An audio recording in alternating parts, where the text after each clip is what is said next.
Hello, আসসালামু আলাইকুম viewers. আশা করি সকলেই ভালো আছেন। তো আজকে সিম্ফনি বাটন ফোনের মাইক্রোফোন কিভাবে চেঞ্জ করতে হয় আমরা দেখাবো। তো কাস্টমার বলতেছে যে ওনার কথা যার সাথে বলা হয় উনি বোঝে না, কিন্তু ওনাদের কথা কাস্টমার বোঝে। তো প্রাথমিকভাবে আমরা যেরকম মনে করছি যে মাইক্রোফোন চেঞ্জ করলেই সমস্যাটি সমাধান হতে পারে। আমরা সেটটি খুলে নিচ্ছি। আমরা সেটটি খুললাম এবং মাদারবোর্ডটি আলাদা করব। আলাদা করে এখন আমরা মাইক্রোফোনে কোনো ওয়্যার ছেঁড়া আছে কিনা আমরা দেখব।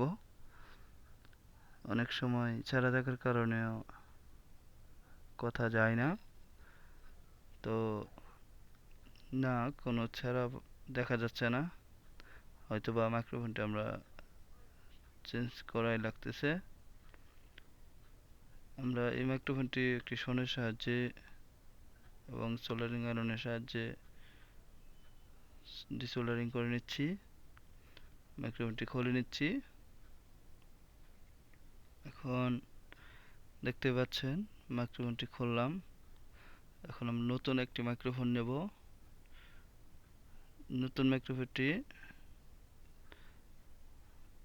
সুন্দরভাবে ওয়্যারগুলো আমরা সোল্ডারিং করার পরে মোবাইলের মাদারবোর্ডের সাথে অ্যাড করে দেব। তো এখন ভালোভাবে সোল্ডারিং ভরিয়ে নিচ্ছি, দেখতেই পাচ্ছেন। এখন আমরা সোল্ডারিং করতেছি। তো মাইক্রোফোনটি পজিটিভ যে প্রান্ত এবং মাদারবোর্ডের যে প্রান্ত পজিটিভ এবং মাদারবোর্ডের যে প্রান্ত নেগেটিভ এবং কালোর যে তারটি আছে নেগেটিভ, সেমভাবে আমরা সেই পজিশন অনুসারে বসিয়ে দিচ্ছি। তো এখন আমাদের মাইক্রোফোন লাগানো কমপ্লিট। আমরা মাদারবোর্ডটি খুব ভালো একটু পজিশন করে বসিয়ে দেব এবং আমরা কেসিংয়ের যে মাদারবোর্ডের যে ফটো আছে কিছুটা ব্রাশ দিয়ে পরিষ্কার করে নিয়েছি। এখন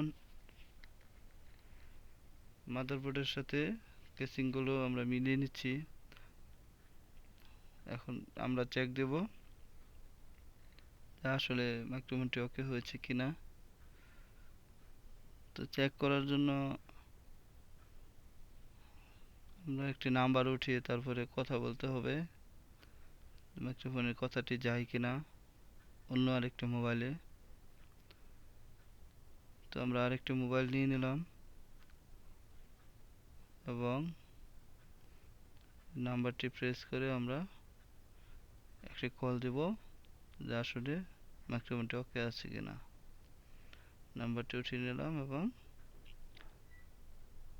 তাতে কল দিয়ে আমরা শিওর হব। তো আশা করি মাইক্রোফোন লাগালে অনেকটাই কাজ হয়। তো আপনারা এভাবে কাজটি করবেন। ধন্যবাদ সকলকে।